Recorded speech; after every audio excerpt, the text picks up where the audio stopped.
اعوذ باللہ من الشیطان الرجیم بسم اللہ الرحمن الرحیم وَقَرْنَ فِي بُيُوتِكُنَّ وَلَا تَبَرَّجْنَ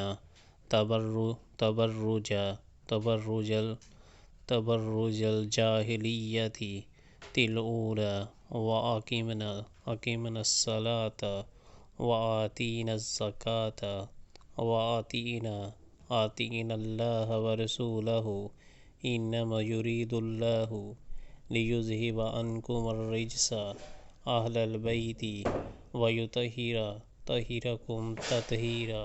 اپنے گھروں میں ٹک کر رہو اور سابق دور جاہلیت کی سی سج دج نہ دکھاتی پھرو۔ نماز قائم کرو، زکوٰۃ دو اور اللہ اور اس کے رسول صلی اللہ علیہ وآلہ وسلم کی اطاعت کرو۔ اللہ تو یہ چاہتا ہے کہ اہل بیت نبی صلی اللہ علیہ وآلہ وسلم سے گندگی کو دور کرے اور تمہیں پوری طرح پاک کر دے۔